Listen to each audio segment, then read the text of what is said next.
예, 안녕하세요. 석사 논문 통계 3일 완성 어떻게 하면 할 수 있는지 여러분들께 쉽게 가르쳐드릴 관광학 박사 고민한입니다. 저처럼 통계를 전공하지 않은 또는 여러분들처럼 정말 우리는 문과여서 도대체 통계가 뭘까 싶겠지만 제가 알려드리는 요것만 따라오게 되면은 여러분들의 석사 논문 통계를 3일 만에 끝내실 수가 있습니다.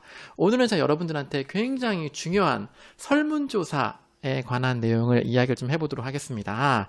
일단 저도 이제 그 대학원에 들어가면서 가장 고민을 많이 했던 게, 나 문과인데, 이거 통계 어떡하지? 숫자 너무 약한데, 저도 그 고민을 참 많이 했었거든요. 그런데 이제 교수님들이 항상 말씀하시던 게, 통계 별거 없다. 그냥 통계는 그 하는 방법만 알면 된다. 왜냐면 우리는 통계학과가 아니잖아요. 자, 그래서 오늘은 이 설문 문항을 만드는 방법에 대해서 얘기를 좀 해보도록 하겠습니다. 일단 지금 설문 문항을 만드시기 전에 여러분들 뭐를 먼저 하셔야 되면은 여러분들이 이제 연구하려고 하는 그 변수에 대해서 선행 연구를 많이 훑어보셔야 돼요. 그런데 지금 이 상태에서는 뭐 위주로 훑어보시냐? 여러분들이 활용하려는 변수, 예를 들어서 여러분들이 서비스 만족이라는 변수를 활용을 할 것이다. 그러면은 서비스 만족과 관련이 되어 있는 선행 연구들을 보면서 그 설문지만 먼저 보세요. 설문지만 보고 그 설문지가 나와 있는 항목들을 한번 쭉 훑어보세요. 국내 논문도 보면 좋고요. 그런데 더 좋은 것은 외국 논문을 보는 게 훨씬 더 좋습니다. 이유는 뭐냐면 국내 논문에 보면은 외국 논문에 있었던 거를 그대로 들고 와서 번역을 해놨는데 그 번역이 우리가 읽었을 때는 이게 뭐지? 뜻이 이게 무슨 말이지? 하고 싶은 게 의외로 좀 많습니다. 그래서 여러분들이 이제 그 외국어를 그대로 한국어로 번역해 놓은 것을 설문으로 항목으로 내버리면은 실제 설문조사를 이제 응답하는 응답자들이 답변을 하기가 굉장히 힘들어요. 그러면은 당연히 결과도 좋지 않게 나오게 되겠죠. 자, 그래서 뭐를 해야 되냐면 가장 좋은 것은 외국 논문을 보면서 거기에 나와 있는 설문 문항을 응답자가 쉽게 답변할 수 있게 바꿔주는 것이 중요합니다. 자, 그래서 일단은 처음에 충분한 선행 연구를 먼저 해주셔야 됩니다. 자, 충분한 선행 연구를 먼저 해주시고요. 그리고 두 번째로 뭘 해야 되냐면 설문 문항은 무조건 간단하게 작성해 주셔야 돼요. 왜냐하면 우리 입장이 아니라 서비스에 대해서 아무것도 모르는 그냥 일반인들을 대상으로 지금 설문조사를 하는 거잖아요. 그러면은 예를 들어서 우리는 서비스 만족이 뭐고, 품질이 뭐고, 이런 걸 우리는 변수가 뭐고, 이런 걸 알고 있지만, 실제로 응답을 하는 응답자들은 그게 어떤 건지 정확히 모르기 때문에 그것을 응답을 할 수가 없게 되겠죠. 자, 그래서 뭘 해야 되냐면, 설문 문항은 가장 쉽게 작성을 해주시는 게 좋고, 이 이유 중에 하나가 아까 말씀드렸던 그 오류, 편의를 최소화시키기 위해서 문항은 최대한 쉽게 만들고, 저 같은 경우는 설문 문항을 만든 다음에 어떻게 했었냐? 제가 이제 학교에서 근무를 하고 있기 때문에 저희 학생들한테 한번 줘봤어요. 학생들한테 줘보고, 네가 이거 읽었을 때 말이 돼? 라고 한번 물어봤었어요. 그래서 이제 학생들이 말이 됩니다. 라고 하면은 이거 우리 학생들이 잘 알겠구나. 그러면은 이렇게 성인들은 당연히 이제 잘 하겠구나라고 생각을 하고 설문을 이제 계속 진행을 시켜 나갔던 적이 있습니다. 자, 그리고 연구자의 의도는 숨겨야 함. 예를 들어서 무슨 말이냐? 만약에 생각을 한번 해보세요. 예를 들어서 설문을 진행하고 있는 제가 만약에 이제 만약에 어느 항공사의 리더라고 할게요. 제가 이제 항공사 사무장이라고 할게요. 항공사의 사무장인데 우리 항공사에 있는 이제 직원들, 저희 동료들한테 설문을 받을 거란 말이에요.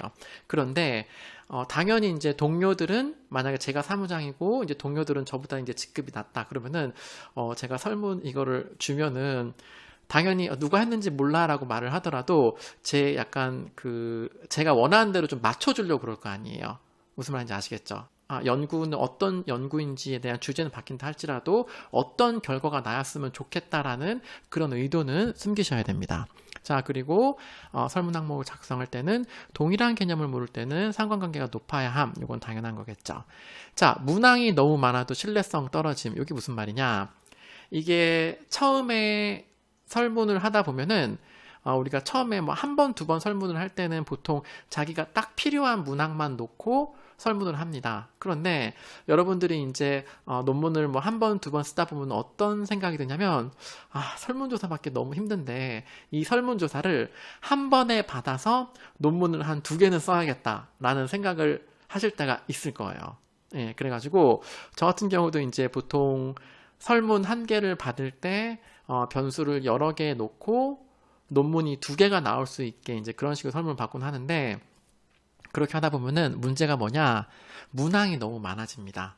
문항이 많아지면은 결과적으로 어떻게 되냐면은 결과치가 나빠져요. 예를 들어 가지고 사람들이 응답을 하다 보면은, 만약에 제가 이제 한 개 연구만 위해서 만약에 변수가 만약에 한 7개, 변수가 7개고 설문 각 문항들이 각 변수마다 만약에 4개에서 5개 있다고 할게요. 5개라고 할게요. 5개면은 7개 변수, 그러면 35문항이 되겠죠. 그러면은 한 개 연구를 진행할 때는 35문항만 있으면 되는데, 제가 욕심이 많아서 2개 연구해야지. 그러면은 한 번 설문 받을 때 그 안에다가 이제 그 변수를 7개가 아니라 뭐 10개를 넣는다든지 뭐 15개 이렇게 넣는 거예요. 그러면은 변수가 만약 15개인데 그 변수에 5개씩이다. 그러면은 75문항이잖아요. 그러면 이게 진짜 설문조사 하는 사람들이 힘들거든요. 나중에 어떻게 되냐? 앞부분 결과는 좋은데 뒤로 가면 갈수록 이 답이 어떻게 나오냐면은, 만 리커트 5점 척도다 그러면은 그냥 다 5거나 그냥 전부 다 3333이거나 전부 다 111이거나 그게 보입니다. 그래서 여러분들이 하실 때 이거는 좀 고민을 하셔야 돼요. 저 같은 경우는 그래도 보통 한 전체 그 설문 문항이 50개 조금 안쪽 있죠. 50개 안쪽, 한 30개에서 50개 그 사이가 적당하지 않을까라고 생각을 하고 있습니다. 예. 요거는 뭐 연구자 알아서 좀 하셔야겠죠.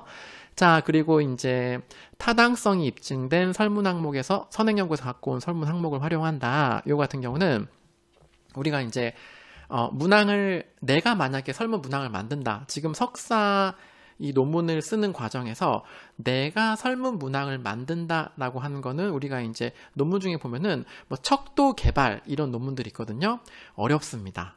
자, 그래서 우리는 그런 걸 하지 말고 뭐를 하냐? 기존의 다른 연구자들이 잘 만들어 놓은 척도가 있어요. 제가 아까 말씀드렸었던 그 제일 첫 번째 충분한 선행 연구, 요거 있었었죠. 자, 선행 연구를 보면서 예를 들어서 서비스 만족도에는 어떤 척도를 많이 활용한다. 예를 들어서 뭐 서비스 재방문 같은 경우는 뭐 어떤 척도를 많이 활용한다라는 게 선행 연구를 보다 보면은 사람들이 많이 쓰는 그런 척도가 있습니다. 자, 그거를 가져다가 여러분들이 보시는 거예요.